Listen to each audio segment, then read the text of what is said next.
শুভ সকাল। আজকে প্রথম আলোতে দেখলাম একটা টপ নিউজ করা হয়েছে, দ্রব্যমূল্য নিয়ন্ত্রণের চেষ্টা আছে, সফলতা কম, স্বস্তি আসেনি। এই সকালবেলা আমার আদু ভাইয়ের গল্পটা মনে পড়ে গেল, তাই একটু আপনাদের সাথে শেয়ার করছি। আদু ভাইয়ের কথা নিশ্চয়ই আপনারা প্রত্যেকেই জানেন। সে প্রতিবার একই ক্লাসেই থাকতো, একইভাবেই পড়াশোনা করে যেত, পরীক্ষায় ফেল করতো। তো সে আদু ভাই থেকে আমাদের শিক্ষাটা কী ছিল? আমাদের শিক্ষাটা ছিল এমন কোনো কাজ আমাকে করতে হবে যে কাজটার অবশ্যই কোনো ভালো রেজাল্ট আসে, পরিবর্তন হয়, ইতিবাচক ফলাফল আসে। তা আদু ভাই তো প্রতি বছরই পরীক্ষা দিত এবং প্রতি বছরই সে ফেল করত। তো তার সেই জায়গা থেকে তার জীবনে কোনো সফলতা আসেনি। সে দিন শেষে সবার কাছে আদু ভাই হিসেবেই পরিচিত হয়ে গেল। যে সরকার 100টি দিন পার করে ফেলল, যে সরকারকে ক্ষমতায় নিয়ে আসার জন্য আমরা দেশের সাধারণ মানুষ একযোগে একটা ফ্যাসিস্ট সরকারের বিরুদ্ধে রাজপথে নামলাম, ছিনিয়ে আনলাম নতুন করে স্বাধীনতা, সেই সরকারকে যখন দায়িত্ব দেয়া হলো, তিনি যদি এই বাজার নিয়ন্ত্রণ করতে না পারেন, তাহলে এই ব্যর্থতার দায় তো তাকে স্বীকার করতেই হবে। এবং এই ব্যর্থতার জন্য যদি আমরা তারও পদত্যাগ দাবি করি, তাহলে সেটাও কোনো অন্যায় কিছু করা হবে না। মানুষ স্বস্তি চায়। মানুষের আজকে স্যালারি বাড়েনি, মানুষের ব্যবসার অবস্থা খারাপ, মানুষের জীবন মান চলাচলের অবস্থা সব জায়গার মধ্যে ব্যয়বহুলতা বেড়ে গেছে। ব্যাংকগুলো আজকে টাকা দিতে পারতেছে না। আজকে বিভিন্ন বিনিয়োগের জায়গাগুলোতে এলসি করা যাচ্ছে না বৈদেশিক মুদ্রার অভাবে। এই যে সংকটগুলো চলছে, এবং তার চাইতে বড় বিষয়টা হচ্ছে যে কৃষক তার শিম বাজারে গিয়ে বিক্রি করে আসলো 5 টাকা কেজিতে, সে যখন বাজার থেকে সেই শিমই কিনতে যাচ্ছে তখন তাকে 50 বা 60 টাকা কেজিতে কিনতে হচ্ছে। এটা আসলে মেনে নেওয়ার মতো না। বাজারকে অবশ্যই নিয়ন্ত্রণ করতে হবে। মূল ব্যাপারটা কোথায়? বাজার নিয়ন্ত্রণ করার জন্য গভর্নমেন্ট যে কাজগুলো করছে তার মধ্যে সবচেয়ে বড় কাজটি হচ্ছে তারা খুচরা বাজারে যাচ্ছেন, সেখানে তারা মোবাইল কোড স্থাপন করছেন, মোবাইল কোড পরিচালনার মধ্য দিয়ে তারা লক্ষ লক্ষ টাকা জরিমানা আদায় করতেছেন। এইটুকু পর্যন্তই আমরা এই সরকারের সফলতা হিসেবে দেখতে পারি, এর বাড়তি আর কিছুই না। তো সরকার তার নিজের আয় বাড়ানোর জন্য, যদি বলি, তা সরকার তার নিজের আয় বাড়ানোর জন্য এই ধরনের মোবাইল কোডগুলো তারা পরিচালনা করে, তার আয় বৃদ্ধি পায়, তার রাজস্ব বৃদ্ধি পায়।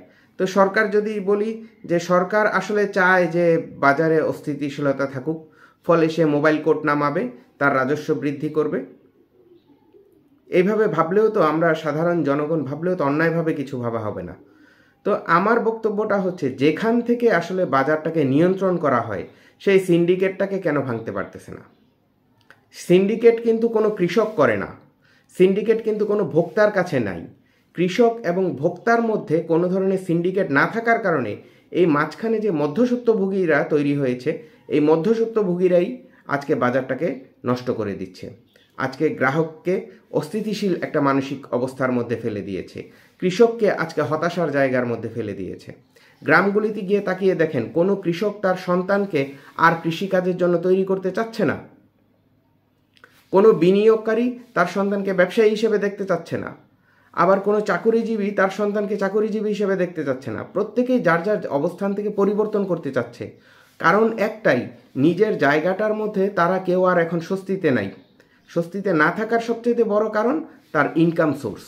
তার ইনকাম সোর্স কমে গেছে, আর এদিক দিয়ে হচ্ছে তার বাজারের খরচের পরিমাণ বেড়ে গেছে। তো সে টিকে থাকবে কি করে? বিশেষ করে মধ্যবিত্ত এবং নিম্ন মধ্যবিত্ত মানুষগুলোর কথা আমরা বলছি। এই মানুষগুলোই আজকে সমাজ পরিবর্তনের জন্য সবচেয়ে বেশি পরিমাণে লড়াই করেছে।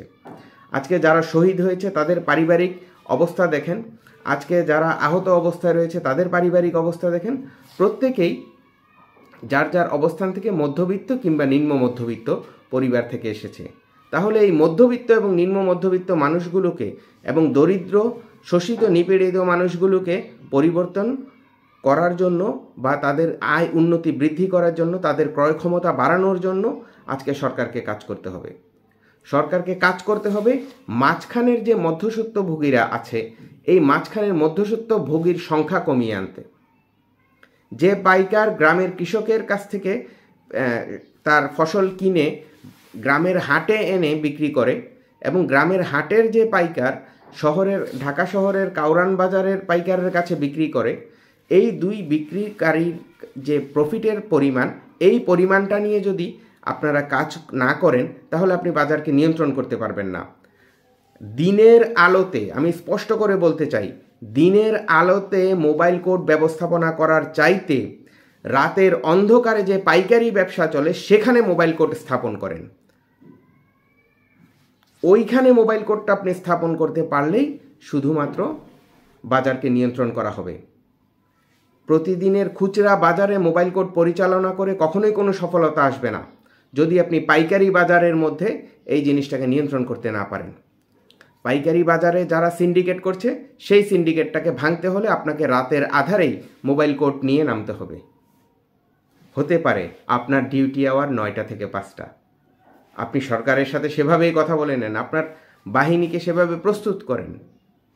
জনগণকে বাঁচান। জনগণের পেটে যখন লাথি পড়বে তখন পিঠ কিন্তু আর সইবে না। ভালো থাকবেন গভর্নমেন্ট।